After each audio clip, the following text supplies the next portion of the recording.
bonjour tout le monde avec un beau soleil ce matin, un beau matin ensoleillé. Faut que Et tu tournes un peu ta tête pour pas avoir de reflet dans tes lunettes. Comme ça, voilà. je vais me mettre comme ça. Non, là, c'est pas bon. Non? Écoutez, on continue notre série sur le premier épître de Jean. On est rendu au chapitre 3 et à partir du verset 11. Alors, le texte dit ceci. En fait, on l'a fait le verset 11 et on a fait le verset 12. On est rendu au verset C'est 13. vrai? Mais on a déjà parlé de Cain hier. Ah! Ne vous étonnez pas, frères, si le monde vous hait. Nous savons que nous sommes passés de la mort à la vie parce que nous aimons les frères. Celui qui n'aime pas demeure dans la mort. Quiconque hait son frère est un meurtrier, et vous savez qu'aucun meurtrier n'a la vie éternelle. Nous Demeurant en lui. demeurons en lui, oui, merci. Nous avons connu l'amour en ce qu'il a donné sa vie pour nous. Nous aussi, nous devons donner notre vie pour les frères. Si quelqu'un possède les biens du monde et que, voyant son frère dans le besoin, il lui ferme ses entrailles, comment l'amour de Dieu demeure-t-il en lui? Petits enfants, n'aimons pas en parole et avec la langue, mais en action et en vérité. Par là, nous connaîtrons que nous sommes de la vérité et nous rassurerons nos cœurs devant lui. Car si notre cœur nous condamne, Dieu est plus grand que notre cœur et il connaît toutes choses. Bien-aimés, si notre cœur ne nous condamne pas, nous avons de l'assurance devant Dieu. Quoi que ce soit que nous demandions, nous le recevons de lui parce que nous gardons ses commandements et que nous faisons ce qui lui est agréable. Et c'est ici son commandement que nous croyons au nom de son Fils Jésus-Christ et que nous nous aimions les uns les autres selon le commandement qu'il nous a donné.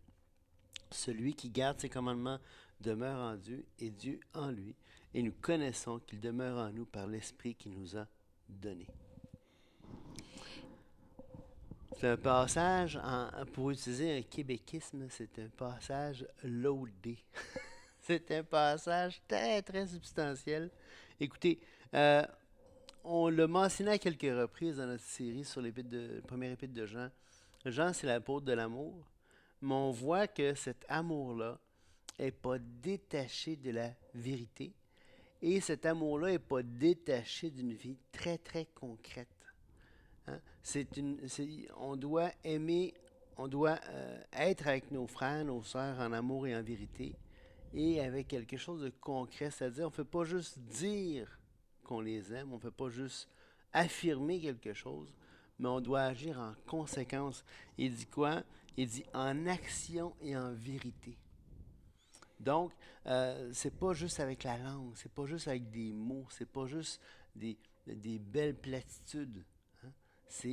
Il faut être dans la réalité avec, euh, avec nos frères et nos sœurs. Donc, euh, c'est vraiment fantastique comme passage parce qu'il va commencer, verset 14. Nous savons que nous sommes passés de la mort à la vie parce que nous aimons les frères. Celui qui n'aime pas demeure dans la mort. Et il va dire, il va continuer, il va comme enchasser tout ce qu'il a dit sur l'amour avec le verset 23, qui est le grand commandement. Premièrement, le commandement de croire au nom du Fils, hein, pour la vie éternelle. Mais en plus, il va mettre le commandement de s'aimer les uns les autres sur le même pied d'égalité qu'avec ce commandement de placer notre confiance en Jésus-Christ seul pour la vie éternelle. Donc, c'est vraiment moi, je trouve que c'est vraiment une belle période. Je lis. Tout à fait. En fait, je pense que dans ce passage-là, il y a le verset qui est l'essence même de la vie chrétienne, qui résume en quelques mots tout, tout l'Évangile, dans le fond. Mais avant que je parle de ce verset-là, je voudrais ramener au verset 17 quand ça dit « Si quelqu'un possède les biens du monde et que voyant son frère dans le besoin, il lui ferme ses entrailles, comment l'amour de Dieu demeure-t-il en lui? » Eh bien, ce passage-là, il s'inscrit bien dans le passage dans le passage de du texte que même Jean-Baptiste disait quand il annonçait le message de la repentance. Dans Luc 3,11, la foule l'interrogeait, disant: « Que devons-nous donc faire? » Il venait d'enseigner la repentance. Il venait de dire au verset 8, « Produisez donc des fruits dignes de la repentance. Ne vous mentez pas à vous-même en disant, « Nous avons Abraham pour père. » Car je vous déclare que de ces pierres, Dieu peut susciter des enfants de Abraham. Déjà même la cognée est mise à la racine des arbres, tout arbre donc qui ne produit pas de bons fruits sera coupé et jeté au feu. La foule l'interrogeait, disant, « Que devons-nous donc faire? » Il leur répondit, « Que celui qui a 2 tuniques partage avec celui qui n'en a point, et que celui qui a de quoi manger agisse de même. »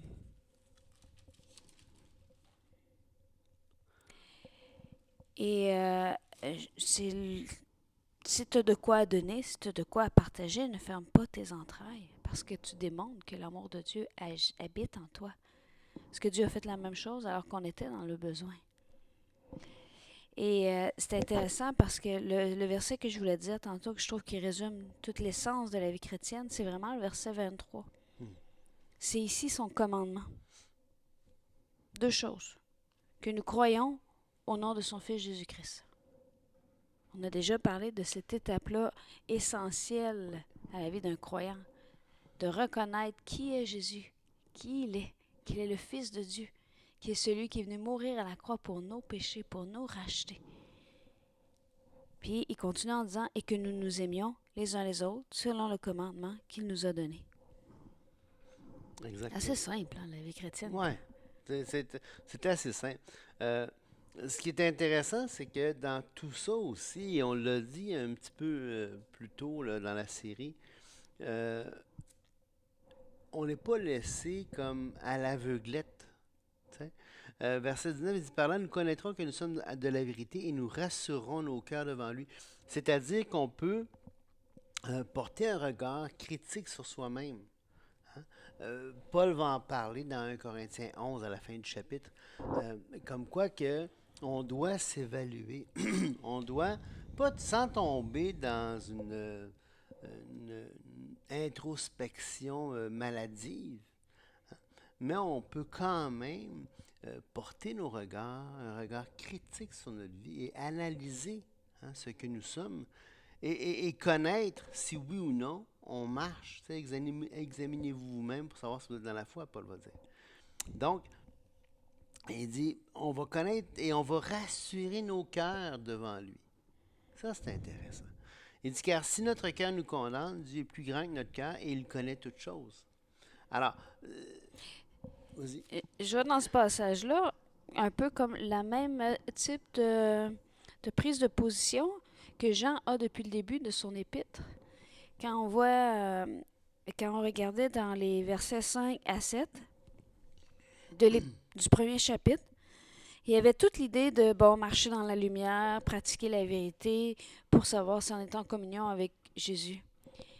Puis là, après ça, il lui dit, si tu n'as pas de péché, tu te condamnes, mais si tu confesses tes péchés, il est fidèle et juste pour nous purifier. Exactement. Après ça, il y avait toute la belle exposition de l'amour de Dieu véritable, de garder sa parole, de demeurer, de s'aimer les uns les autres. Et ensuite, entre les deux, avant et comme après, il rappelle que Christ est la victime expiatoire. Ici, on a encore cette même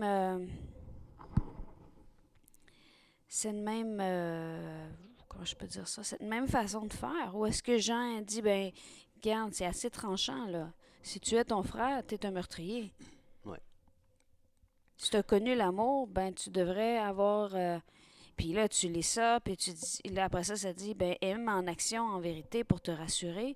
Mais si ton cœur te condamne, ça veut dire qu'à quelque part, si je comprends bien, ça peut pas être parfait.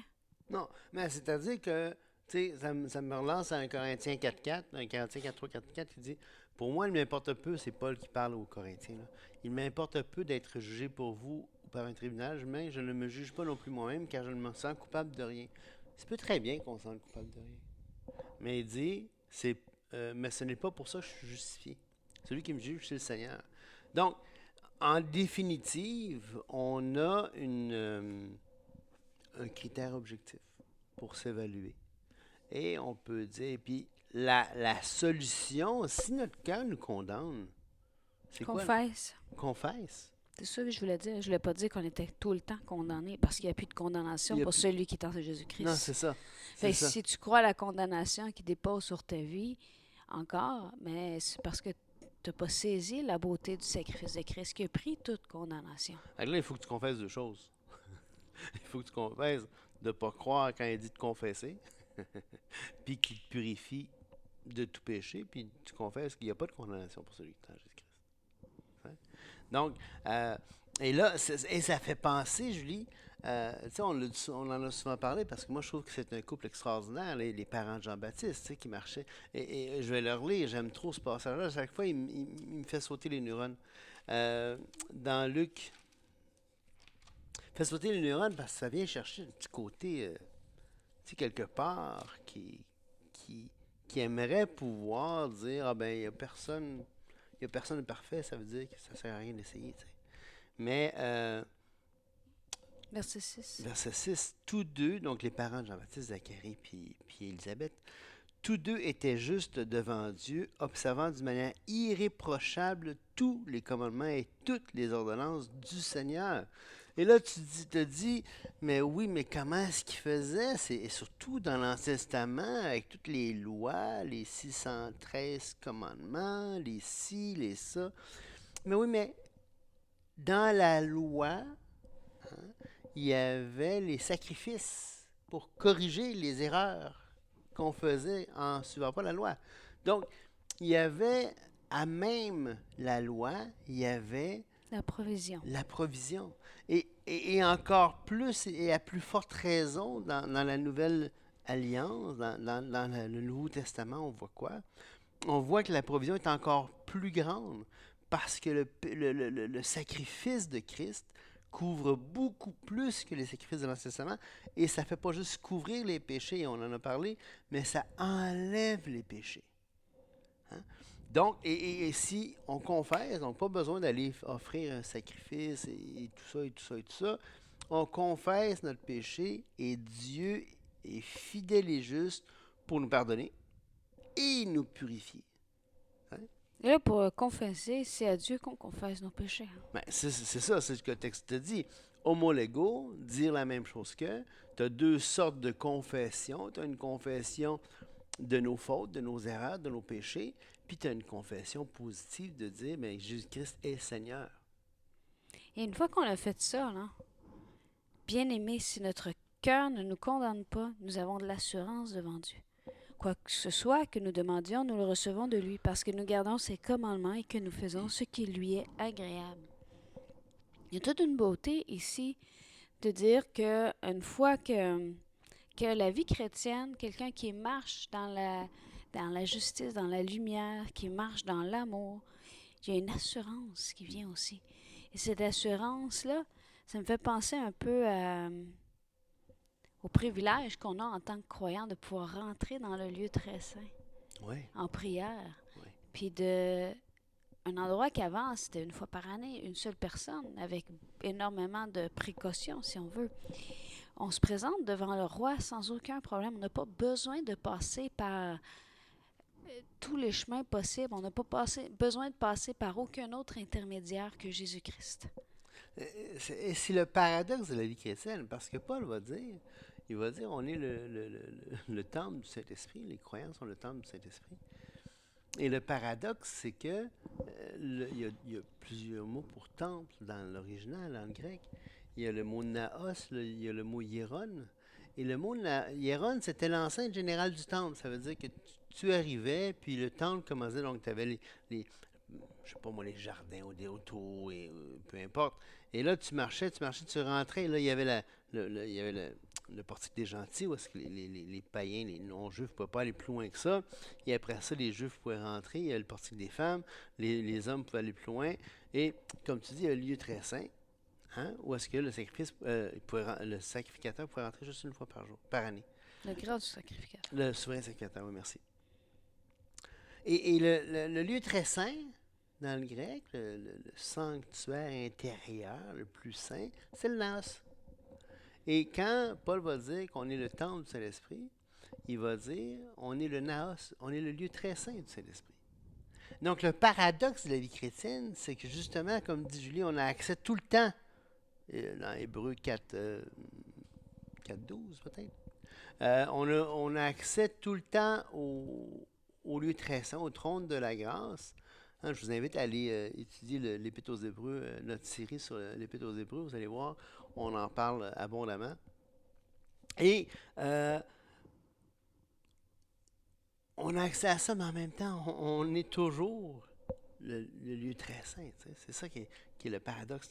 Et peut-être que c'est pour ça qu'on a si facilement accès au lieu très saint céleste. C'est beau, c'est une belle image. Et c'est une belle vérité, en fait, je devrais dire. C'est plus qu'une image. Et je voulais redire quelque chose par rapport à ça. Donc, c'est extraordinaire de savoir qu'on a cette assurance-là, puis qu'on peut demander. Qu'on peut demander à Dieu. On peut le prier. Parce que prier, c'est ce que ça veut dire, c'est demander. C'est demander. Prier, c'est demander. Donc, on peut demander à Dieu, on peut faire confiance, on peut placer notre foi. Il nous aime vraiment. Puis allez pas là, penser que la prière, c'est juste une action de sanctification personnelle. Ouais, ça fait juste changer moi-même. T'sais. Non, la prière, ça change les choses. La prière, tu demandes, tu peux avoir, tu ne demandes pas, mais tu n'auras pas. Le roi Ézéchias, s'il a prié, il a eu 15 ans de plus. Il y a des choses que Dieu va décider de changer en réponse à la prière et en réponse à la prière. Donc, la prière, elle est fondamentale. J'en parle ici. En passant, c'est 4.16, c'est pas 4.12. Je ne sais pas pourquoi je disais 4.12. 4.16. C'est pas grave, 4.16. Approchons-nous donc avec assurance du trône de la grâce afin d'obtenir miséricorde et de trouver grâce pour être secouru dans nos besoins. Hébreux 4.16. Et moi, ce que je trouve fantastique, c'est cet accès qu'on a, chacun d'entre nous, qu'on peut parler directement au Père par le Fils, Jésus-Christ. Pourquoi par le Fils? Parce qu'il est le médiateur qui a été donné aux hommes pour pouvoir avoir cette relation, cette communion. On est placé dans le Fils est dans le Père. On peut avoir cette communion extraordinaire. Et vraiment, je vous encourage à prendre un temps après ces dévotions-là, ceux qui les écoutent, ou après votre temps de méditation, puis de redécouvrir, si vous l'avez perdu, sinon continuez, redécouvrir la beauté d'une relation de prière. Et aussi, ben, comme on a vu, prenons le temps d'apprendre et de développer l'amour en action et en vérité. Soyez bénis. Soyez bénis, que Dieu vous bénisse et à la prochaine. Au revoir.